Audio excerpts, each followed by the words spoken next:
Happy Monday. Welcome to Hobby Evolution episode number 24. Hope you had a great weekend. On tap for today's episode, the topic of the day, the question of the day is Target going to stop selling baseball cards and trade cards? I'll dive into that question as that has been kind of a focal point among retail posts on social media within the last week to 10 days. Over the weekend, no episode yesterday on Sunday. I was out of town visiting my brother's cabin on the Rock River in Illinois. So it was nice to get out of the house for the first time in 2 months. I did stop at a couple Walmart stores. I took the scenic route through southern Wisconsin and northern Illinois. Stopped at a couple of Walmart stores. The first store I visited had been stocked, I mean, to the gills with with every product you could imagine. A large selection of trading cards, but it was all empty display boxes. There was some Topps archives still left on the shelf.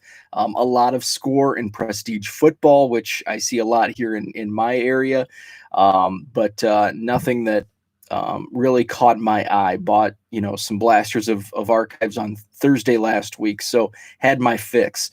And then I stopped at a second store, pretty much the same, a little smaller section, but it was also completely wiped out, save for some score football.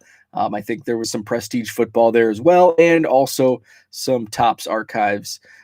Took a photo and said this is great for the hobby, which I think I'll use that as a topic later this week. Why I think that, I know some may disagree, some may agree. But the topic of the day is going to be, is Target going to stop selling baseball cards? Now, I first saw a social media post about this at some point early last week. And initially I dismissed it. There was no source.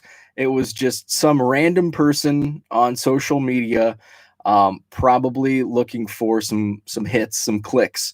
So initially I dismissed it. But then through my own experience last week, I'm starting to think, well, maybe there is something to it.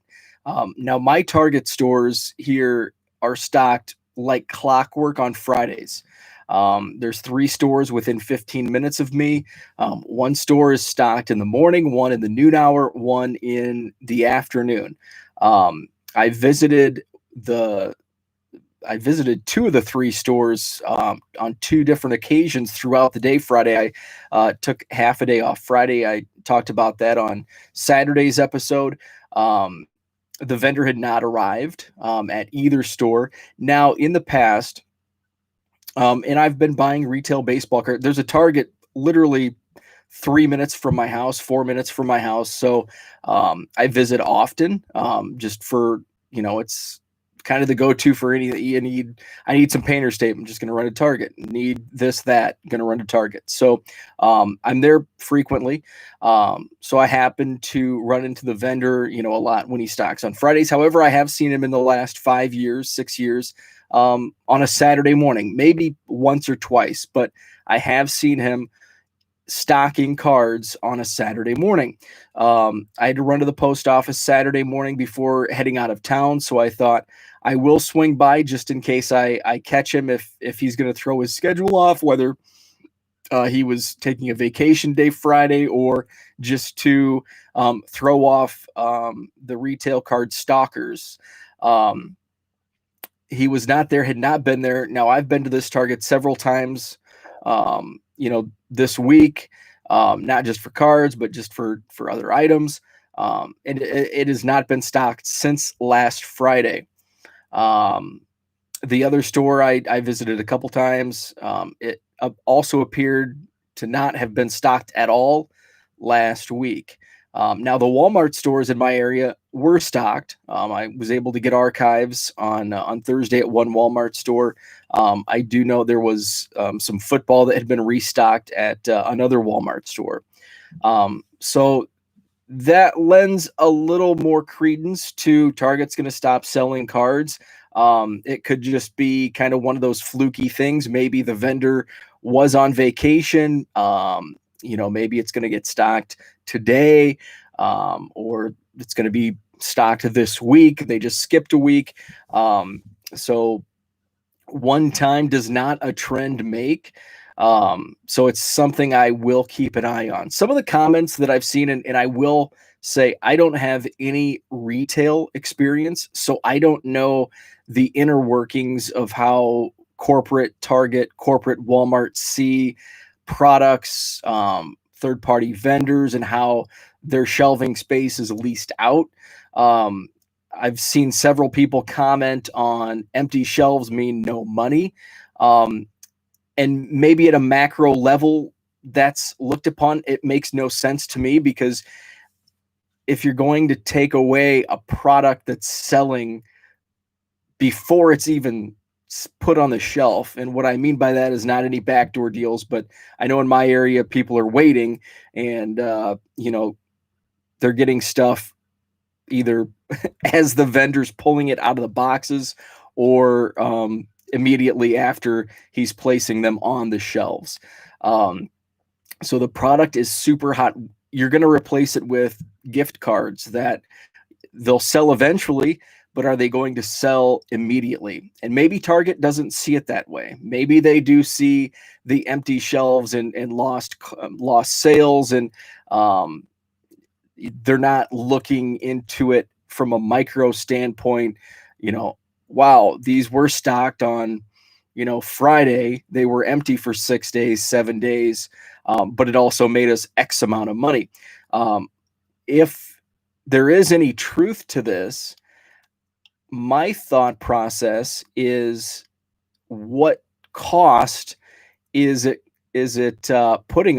placing on Target, as far as lost work by employees having to assist the Excel vendor, or security, third-party security. I've seen security guards at one of the Target stores that appear to be a third-party security company, an outsourced security company. Now, are they there for the cards? I don't know, but I have now seen it a couple of occasions, one of which there were 17 people standing at the card section. That could lead to fights.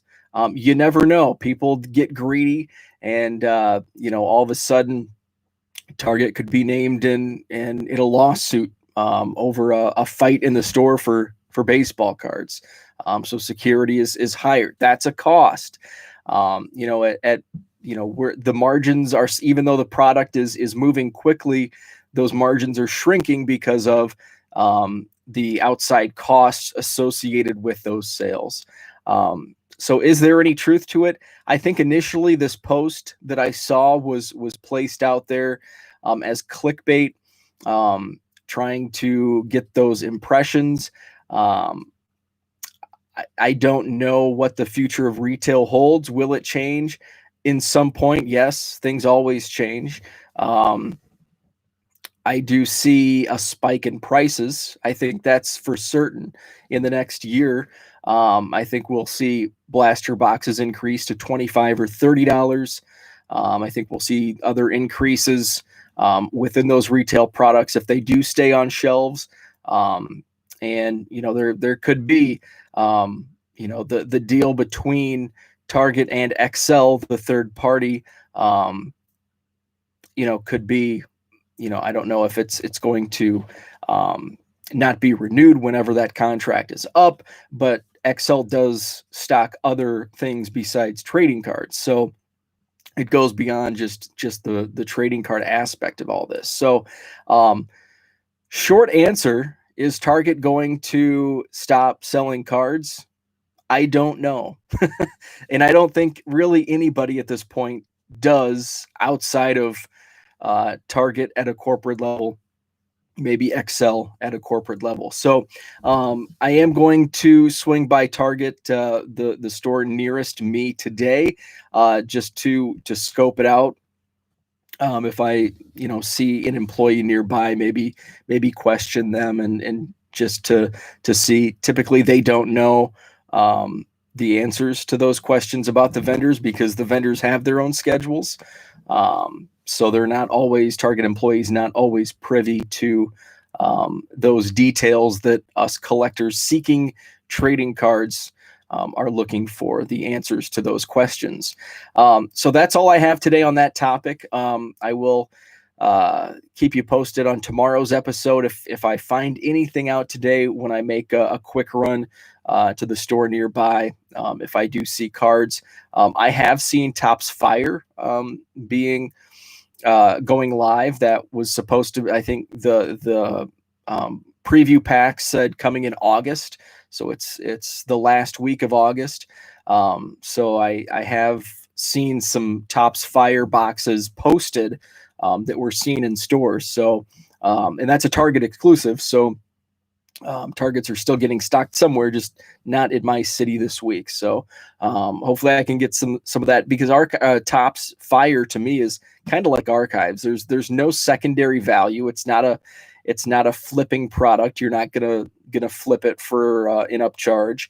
The cards themselves on the secondary market don't sell very well, especially outside the first week of release. But it's a fun product, and I really like Topps Fire. So I'm looking forward to opening a few blaster boxes if I do find them this week. So that's all I have on that topic. I did receive a couple packages over the weekend. I still have 4 or 5 boxes to open and sort, including a large flat rate box. So I am cruising my way. The current count before the weekend, 485 Cubs cards, and probably another 5,000 in unaccounted for cards this week. And I've got another flat rate box coming that I picked up for pretty cheap on the Blowout forums.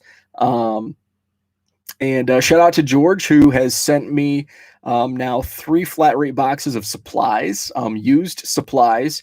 He's cut me some great deals on top loaders and penny sleeves. Threw some Cubs cards in on the last box, and he said he found some more top loaders, which I was starting to run low on. So that was awesome, and that package came over the weekend. And an update on my game used bats, the Earl Cunningham and Pat Klein. Finally, they have reached my city's post office. Got the update over the weekend. They arrived yesterday morning in Verona, Wisconsin. So they should be out for delivery today, and that is only 12 days after they were shipped and left the initial post office in Schaumburg, Illinois, which is only a 2-hour drive from here. So 12 days, and they're finally arriving. And I do have a bid on a pretty unique item. I don't know if I will win this particular item. I am the high bidder, but there's still, I think, 2 days left. Also a piece of Cubs memorabilia. So keep you posted on that as well. So thanks for tuning in. Hobby Evolution episode 24. Back tomorrow with another update on Target, and if I find any trading cards in my local Target store, and hopefully get an update on the Cubs count. It's been crazy busy with getting trades sorted out. Behind on those, it takes me a while to go through cards to pull. So I am behind. I apologize for that. eBay sales have been rolling in as well. So just trying to juggle, and counting Cubs cards is kind of is secondary at this point while I play catch up on the other issues. So appreciate it. Click subscribe to my YouTube channel. Back tomorrow morning, same time. Visit the website 1millioncubs.com, and have a great Monday.